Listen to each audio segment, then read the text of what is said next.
talk a little bit about heroes. So, this guy, luckily no one knows his name, you can't see his face, but he does have a very distinct hat, sort of like mine, right? He, there's an article asking why he's not being recognized and all this. And the truth is that people who do these things, so he ends up killing a shooter.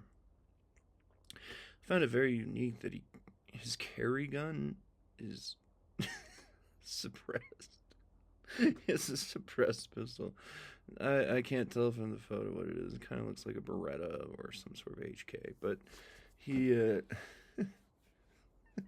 he's weird, but he's a fucking badass, right? And he saves some people at a In-N-Out Burger. What person sits at home thinking, those motherfuckers enjoying those goddamn cheeseburgers, I gotta kill them. Anyway, uh, and so people have been questioning why his name isn't mentioned. Stuff like getting an award or this and that. The reason is because if there's other people, that's the first guy that they're gonna go for because they know he is a threat against them.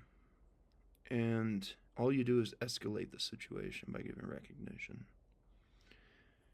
And I know for a fact, too, that he probably doesn't want it. He just did what he had to do in that moment. He happened to be there. And so he took control of the situation. Plain and simple. The heroes don't often want any recognition. We just want to get on with our day. And I say we because, I've done some things. Like, I fought bullies in school, and I never wanted kids to treat me different. I just wanted to go back to class, and you guys could keep joking about me, or I'd make you laugh, or you leave me alone. It doesn't matter. Like, what you do when you are a hero, you're not looking for recognition. That's why a lot of, like, superheroes and, like Marvel and DC, they always wear masks. They're not looking for that recognition. And also, they know it makes them a target. So they hide their identity. And, like, I mean, we don't really know, but essentially I probably saved about 4 kids' lives. I at least know that if that semi hadn't been slowed down, if I hadn't stopped to help and known what to do, it, maybe somebody else would have known, but that guy, he shows up, and I tell him to go slow down traffic so we can try to help this. And I'm bringing them like tire chains and stuff, and if he had not been there, if I had not been there, and he would have stopped to say, "Holy shit," and this inch and a half thick of ice, like those kids, like we don't know if I saved them, right? Because nothing bad happened. All we know is that it didn't happen. And why would you write an article about that? Why would I want that recognition or attention? I just wanted to keep going. I want to get out of there, get back to the cabin, and go to the grocery store, get whatever the hell I wanted that day, and move on. All we know is that nothing bad did happen. And so you look at a hero like this guy, I mean, he's bona fide. I'm a perspective hero, right? There's only a perspective. Something bad could have happened. All we know is that something bad didn't happen. This guy, we know that he stopped something. We don't know if it would have gotten worse. We don't know if the shooter would have, committed suicide and stopped himself. All we know is that in that moment in time, he's right there and he engages somebody And so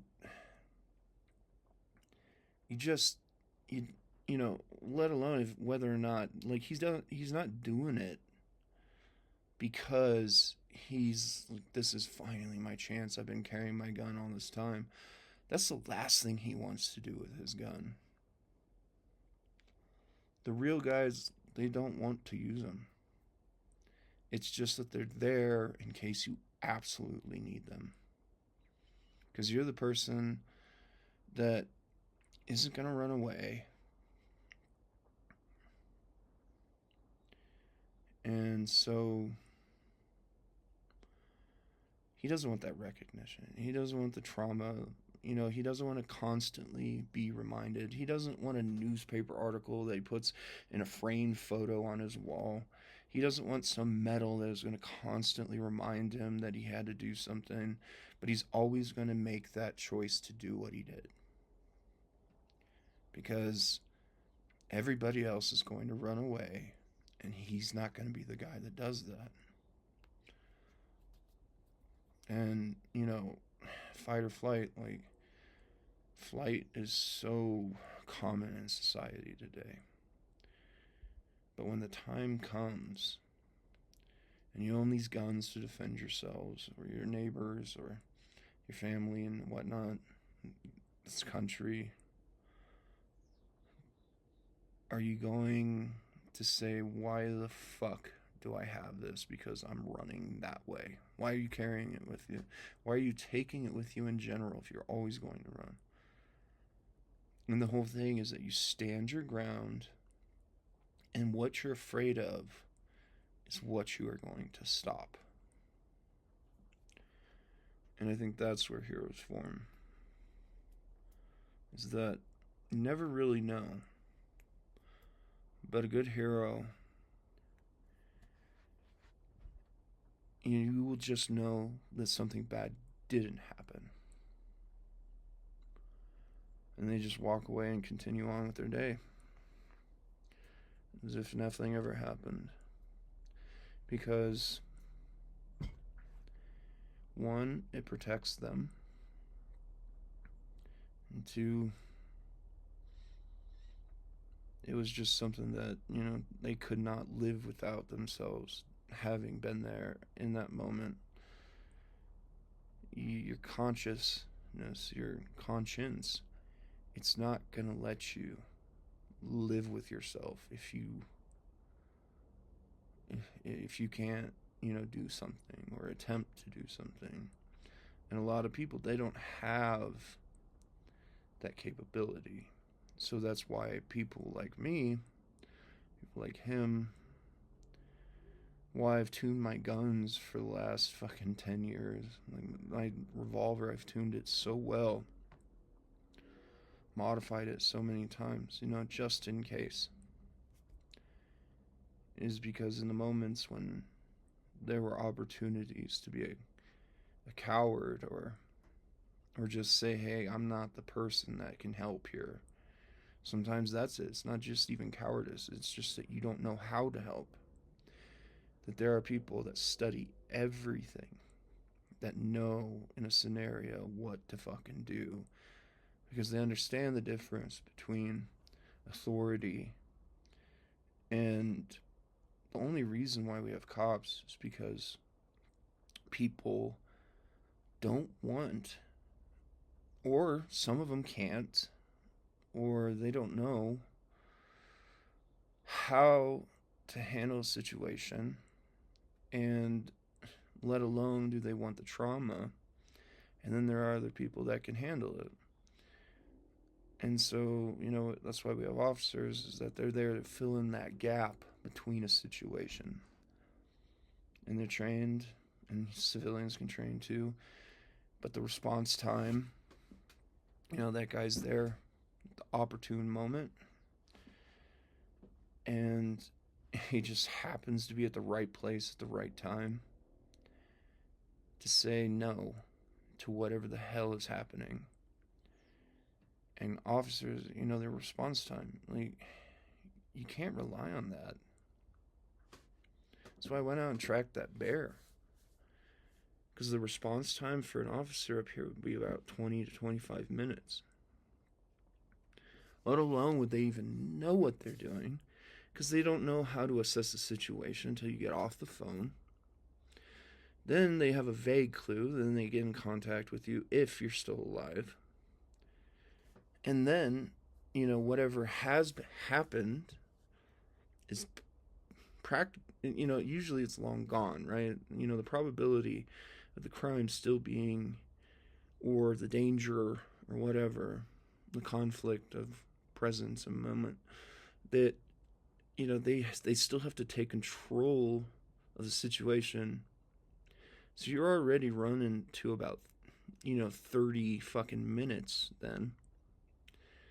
And then they have to know that you aren't actually the problem, that you aren't lying, and it just takes too long. So when you have civilians that are trained well, and that's why I support this new training bill, except for the fact that it costs a fortune, that people are going to be there to help one another when it fucking matters, rather than, you're at a burger joint. You're at In-N-Out. You probably got your daughter with you. You wanted to give her some French fries, and she likes ketchup, and you're just laughing at her and, giggly inside or whatever people do with kids, because I don't know, I've never got to hang out with one. But, there's always going to be that scenario where you don't have the opportunity to reduce a response time. You got to wait for the phone to ring. Then they pick up, and then the responders have to assess the situation. Then they have to call the cop or the officers and send out an alert. Then you have to have a network of them where they're close enough to the situation and then actually know if what is happening isn't just some sort of scheme, made up fucking nonsense. And it seems so invariable that something like that, and then they have to show up and they have to get there, and response times are not as efficient as people think they are. Living up here in the mountains, the response time would be probably about 20 to 25 minutes, and then 30 to 35 before action takes a hold. And even after that, then if somebody needs medical assistance after you made the call, if they arrive,